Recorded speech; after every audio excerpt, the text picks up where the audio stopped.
شاهکاری‌های ادبیات جهان، بهترین نمونه‌های نظم و نثر جهان. شاهکاری‌های ادبیات جهان، نیروبخش معرفت، شکوفایی شعور و پرتوافشانی فروغ فضل و حکمت در خانه دل شما. از ارمغان معنوی شاهکاری‌های ادبیات جهان بهره‌مند شوید. شاهکاری‌های ادبیات جهان از رادیوی فرهنگ.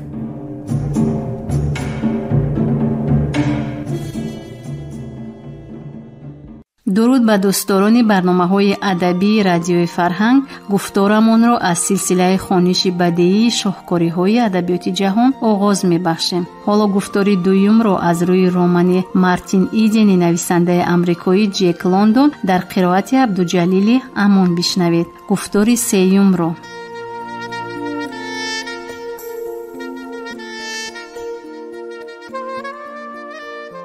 به آشخانه گذشتن به عذاب گور برابر شد. او در بین این همه اسباب و انجامی که هر لحظه از پیشش می برآمدند و با آنها هر ثانیه دکه خوردن بیشک بود، حرکت کرده قدمش را سست می ماند. پیش پا می خورد، باز می ایستاد و گاهی به نظرش چنین می نمود که هرگز به آخر راه نمی رسد. و نهایت مارتین این راه پر عذاب را پسی سر کرده در پهلوی دختر می نشست. اکنون کرد و چنگکی بسیار را دیده رنگش کند. هر یکی آنها گویا خوف و خطری نامعلومی داشت و او تا دمی که چشمانش از جلای و تپیش ویژه راست نزدند دیده از آنها نکند. از میان آن همین جلای و تابیش منظری شناسای خوابگاه در نیاوردان نمودار گشت که در آنجا او و رفیقانش گوشتی نمکین را با کجکارد بریده او با انگشتان کنده می خوردن یا نخود شوربای غفص را از یک طبق با قاشق‌های مجق و پچق آهنین تناول می کردن. از دماغش بوی گوشت بویناک دور نمی شد. در گوشهایش چلپاسی خوراکخوری دریانوردان که به آن اسباب و انجام کشتی غجراسنان جور می شدن صدا می داد. او با خود اندیشید که آنها مثل خوک خوراک می خوردن، با که نه. در اینجا احتیاط می شود. خوراک رو چلب نکرده می خواید و این رو لحظه از خاطر نمی برارد. مارتین به حاضران یک نظر افکند. در مقابلش ارتور و برادر دیگری او نورمن می نشستند. برادر او از دل گذرانید مارتین و نسبت به آنها در خود حسن توجهی صمیمی حس کرد. آنها اعضایان این خاندان به همدیگر چه مهر و محبتی دارند. او به خاطر آورد که روف مادرش را چیسان استقبال کرد، چیسان آنها همدیگر را بوسیدند و چیسان هماغوش به نزد او آمدند. در آن محیطی که او به وای رسیده است عادت نیست که بین والدین و فرزندان چنین مهر و شفقت وجود داشته باشد. برای او این یک نوع کشفیات گردید. اثبات آن نزاکتی احساس کردید که صنفای دارا به آن رسیدند. از زمین آنچه که او در این عالمی برایش نودید این کردار از هم زیباتر بود. او نهایتی به رقت آمده قلبش از نزاکت و مهربانی مالامال گشت. مارتین همه عمر در جستجوی عشق بود. عشق طلبات تشنه‌کامانه طبیعتی او بود، ولی او به عشق و محبت عمر به سر می برد و این تشنگی در تنهایی بیشتر شدت می گرفت. با وجود این خودی او درک نمی کرد که نیازمند عشق و محبت است. این را حتی حاضر هم نمی فهمید. در پیش چشمانش تنها ظهورات عشق نمودار گشته او را به هیجان آورد و به خود اندیشید که آنچه حسیات نجیب و عالی و زیباست. او خرسند بود که در سری دسترخوان میستر مارز حضور ندارد. با روف با مادری او و برادرش نورمن شناس شدنش کفایه بود. ارتور را الکی کم و بیش می دانست.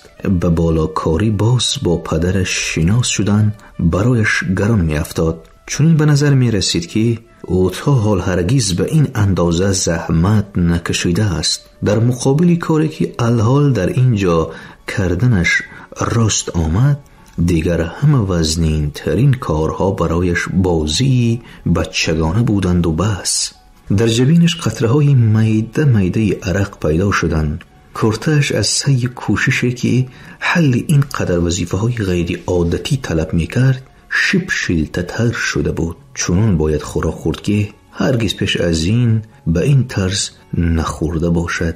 اسباب و انجام‌های را باید استفاده برد که او با آنها شناس نبود و دزدیده به دیگران نگریستن لازم بود تا فهمد که این همه چه خیل اجرا کرده می شود و در عین زمان به خود باید مجرای بی‌ایستی تأثیرات نو به نو را قبول می کرد. این همه تأثیرات را او در فهم و ادراکش به زور جای می داد. در برابر این او در خود باز به روف میل زور را حس می کرد که نهادش را با هیجان تیره و نامعلوم و اضطراب انگیز مالامال ساخته بود. با تمام هستیش آرزو میکرد که به درجه زندگی که دختر داشت رسد و چیسان به دست آوردن آن را با شدت و بی‌ایست اندیشه میکرد. او با گوشه چشم به نورمن که در مقابلش می نشست یا باز به یگان نفر دیگری تناول کنندگان نگریسته فهمیدنی می شد که در این یا آن مورد کدام کارت یا چنگک را گیرد و در برابر این می کوشید که خصلت و خصوصیتی هر یکی را در خاطر نقش بندانده مناسبتش را نسبت به روف معین سازد. گذشته از این او باید حرف می زد، با آنچه که با او می گفتند یا در دوره گفته می شد گوش می انداخت. چون لازم شود جواب می گرداند و در عین زمان هنگامی جواب باید کوشش می کرد که از دهانی به گفتگوهای بی‌ادبانه عادت کردهش یگان گپی بیجا نبراید. به علاوه همین این باز یک خطر دائمی در سیمای خدمتگار وجود داشت که نامعلومک در بر میزش پیدا شده مثل ابوالحول معما گفته دعوتاً جوابش را طلب میکرد. مارتین را این چنین فکری ظرفای انگشت‌شوی لحظه آرامی نمیداد. او این ظرفا را هر سری چند وقت به اختیار به خاطر می آورد و فکر میکرد که شکل و نمودشان چه خیل است و کی می آورده باشند. تا این دم او درباره آنها از دهان دیگران شنیده است و انا اکنون بلکه 1-2 دقیقه پس آنها را به چشم خود خواهد دید. آخر او در سر یک میز با اصیل زادگان نشسته است که عادت دارند پس از خوراک انگشتانشان را شویند و او او مجبور می شود که این کار را بکند. اما فکری با این آدمان چه خیلی معامله کردن لحظه از سرش دور نمی شد.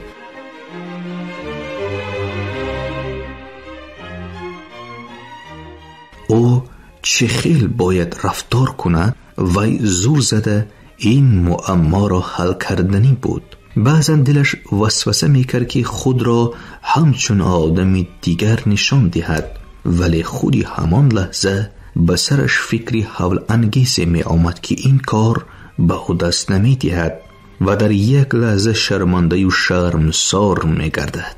مارتین که خیالش به این اندیشه ها بند بود قسم اولی خوراکخوری را به خاموشی گذرانید. او بیخبر بود که با این رفتارش گفته های ارتور را رد می کند. ارتور اهل خانواده را آگاه کرده بود که به خوراکخوری آدمی وحشی را گرفته می آورد، ولی برای آن که آنها نترسند علاوه کرده بود که آن آدمی نهایت غلطی است. مارتین را حتی به گوشه خیالش نمی آمد که برادر روف به چنین خیانت قادر است، علل خصوص بعد آن که مارتین وی را از فلاکت نجات داد و او در سری میز از ناتوانی و بیچارگی خود اذیت کشیده و از آن همه چی که در اطرافش روی میداد فریفته و مفتون می نشست. در عمرش نخستین بار فهمید که خوراک تنها برای قانع گردانیدن طلبات جسمانی نبوده است. وقتای پیش او به آنچه که میخورد اعتبار نمیداد. آن چیزها خوراک بودند و تمام. در اینجا در سر این دستورخوان باشد حسیات زیبایی او قانع میگردید. چرا که در اینجا خوراک تجسمی نفاست نیز بود و نه تنها تجسمی نفاست بلکه عقل را نیز بکار می انداخت. عقل او با شدتی تام کار میکرد. در اطرافش سخنهایی گفته میشد که برایش نامفهوم بودند و مثلشان را تنها در کتابها واخورده و آنها را یگان کسی آدمانی محیط او حتی تلفظ کرده نمیتوانست. مارتین این سخنان را که اعضایان این عائله عجیب عائله او به این آسانی به زبان می آوردند شنیده از شفق و ذوق می لرزید.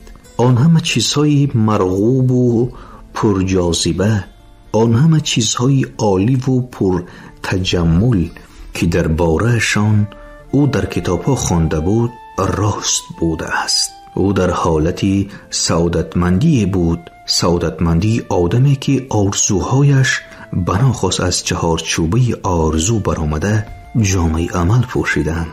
او تا این وقت هنوز یگان مراتبه با چنین قله های زندگی نبرآمده و از این رو کوشش میکرد اقلاً کمتر دقت و اعتبار عموم را به خود کشد و تنها حاضران را از نظر گذرانیده و سخنان آنها را گوش کرده و اگر به او دختر مراجعت کند هم میس و نمیس و اگر به او مادر دختر مراجعت کند هم میم نیمیم گویان کوتاه جواب داده می نشست. او با زور خودداری میکرد که به برادر روف از روی قاعده های انتظام بحری اطاعت سر نگوید. او حس کرد که با این گفتار و رفتارش خود را به زمین میزند و اگر دل دختر را به دست آوردنی باشد نباید به این راه میداد. غیر از این غرورش هم بر ضد چنین کرداری او عصیان میکرد. به دل می اندیشید که خدایا من از آنها ذره کمی ندارم و اگر دانش آنها بیشتر باشد باکی نه،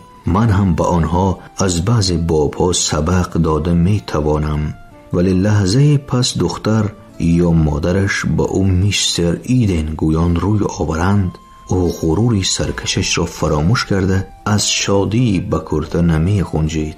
او حالا آدمی متمدن، بله آدمی متمدن بود و همراه آدمانی خوراک میخورد که در بارهشان پیشتنا در کتابها خوانده بود. او حالا گویا خود به درون کتاب افتیده و در صحیفه های جلد صحافی شده سیر و سیاحت داشت.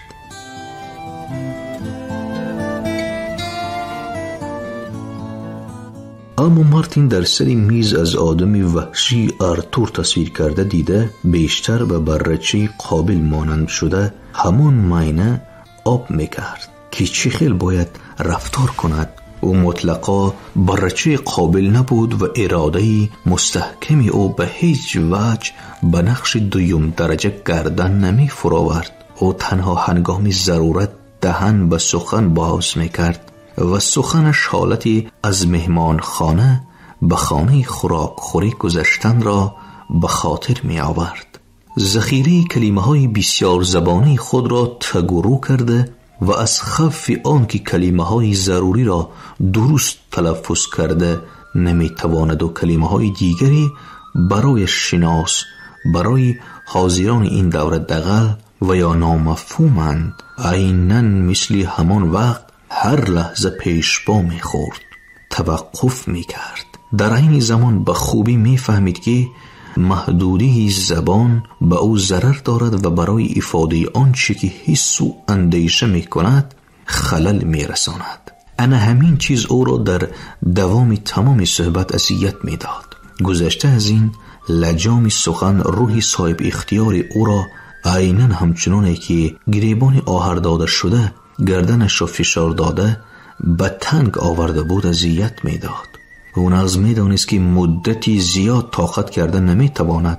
آن حسیات و اندیشه هایی که او را به هیجان آورده بودند اصرار کارانه بیرون برآوردنی و خود به یک شکلی معین گرفتنی می شدند. نهایت در گوجا بودنش را فراموش کرد و یک حرف درون شناس یکی از آن حرفایی که آن را بیشتر به زبان می آورد از دهانش برآمد. مارتین طبقی خوراکی را که خدمتگار در قفایش ایستاده شلیخینانه به او پیشکش میکرد تیله داده عباره کوتاه و فهمای را به زبان آورد. پاو حاضران همه گویا چیزی را نگران باشند لحظه شخ شده ماندند.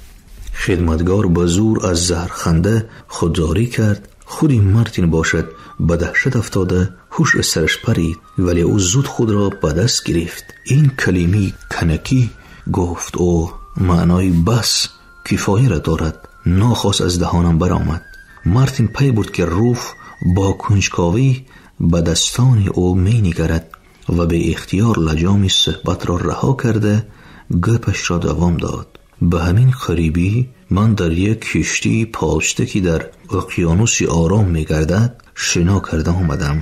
وی تأخیر می کرد و ما در بندرهای خلیج پیوجت با آب و عرق غوطیده بارکشی کردیم. انا همون وقت من پوستم رو کنده گرفتم. من با آن ننگریستم. سراسیموار گفت دختر خودتان مردی تندار و دستانتان نهایت خورد. او سر شد گویا که باز با یک نقصانش اشاره کرده باشند. ها گفت او غمگینانه. راست مشتایم خوردند، لیکن مشکهایم به قوت، ضربش کرایی. اگر بجاغ یگان کس فرارم دستم را غرق خون میکنم. این سخنان را به گفتن گفت و زود پشیمان شد. از خودش نفرتش آمد. زبانش را داشتن نتوانست و در خصوص چیزهای ناروا از دهانش در حال سخنان ناچیز برآمد. به ارتور، به کسی که برایتان تماما بیگانه است، یاری رسانده عجب مردانگی نشان داده اید. گفت با کمال نزاکت. روف خجالتی او را پای برده و سببش را نفهمیده. مارتین باشد کمال نزاکت و ادب دختر را فهمید، قدر کرد و از غایت منتداری به شفق آمده دوباره اینان زبانش را رها کرد.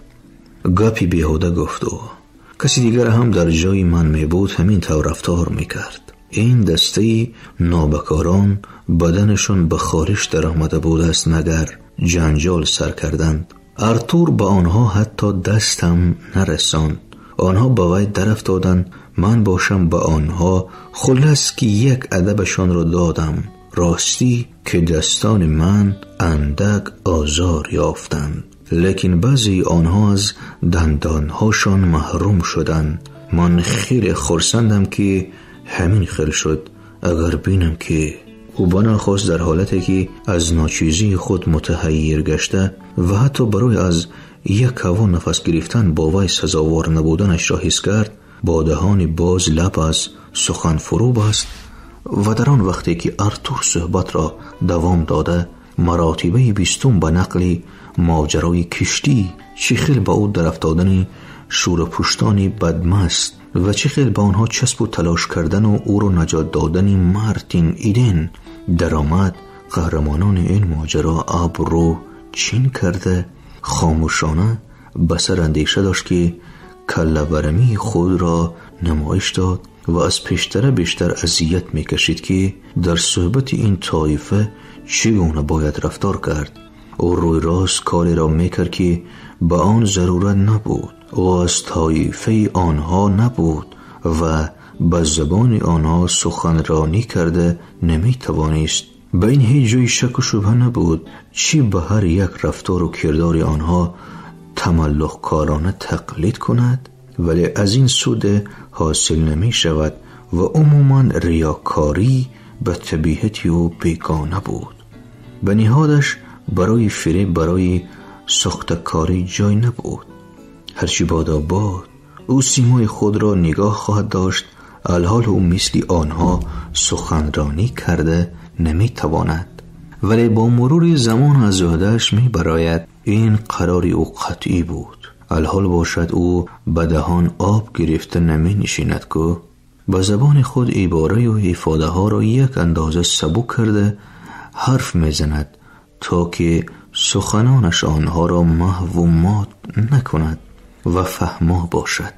گذشته از این سکوت او را دیده بگذار آنها فکر نکنند که آنچه که در اصل برایش تماما نامفهوم است گویا فهما باشد. بنابراین هنگامی که برادران از کاروبار دانشگاه حرف زده چندین بار کلمه ترینگ را استفاده بردند، مارتین ایدن از روی اندیشی بالای خود از آنها پرسید تریگش چی؟ تریگونومتریه، جواب گردان نورمن، یک قسمی ماتیکای عالی. ماتیکا چی؟ باز هم سوال کرد مارتین. و این دفعه برای چی باشد که همه به نارمن نگریسته خندیده فرستادند. ماتیماتیکا یعنی اریفمتیکا جواب کردند به او. مارتین این سر جنبان. او به افقهای ناپایدار کنار، افقهای خیرت نظر افکند، ولی آنچه که در چشمانش پدیدار گشت به خود شکلهای لمس شوندگی گرفت. قوه غیر عادی تصوراتش به مفهومهای مجرد لباس شکل و نمودهای معین را پوشاند. در اسباب کیمیاوی معینه او تریگونومتری و ماتماتیک و تمام ساحه های دانشی که این کلمه ها برای ifade آن خدمت می‌کردند با یک منظری روشنی تبدیل یافتند. گویا در مصوره باشد او برگ‌های سبز یلنگی‌های بیشه را بدید که گاه غرقی نورهای طلایی آفتاب می‌گشتند و گاه در پرتوی آن می‌ماندند. از دور این همه را گویا پرده حریری ارغوانی پیچانیده گرفته بود، ولی او با قطعیت تام می‌دانست که در پس این پرده کشوری نامعلوم، کشوری معجزه‌های خیالی واقع گردیده است. این همه او را همچون شراب مخمور گردانیده بود. در اینجا برای کارنمایی، برای تفکر و مهنت زمینه عالمی بود که تصرف کردنش ممکن بود. و خودی همان لحظه در نهانخانه شعورش اندیشه پیدا شد از برای او، از برای دختری همچون نیلوفر رنگ پریده که در پهلویش نشسته است آن عالم را باید تصرف کرد. خیالاتی درخشان را ارتور برباد داد و از ته دل کوشش میکرد که مارتین ایدن خود را همچون وحشی نشان دهد. مارتین عزم خود را در خاطر داشت.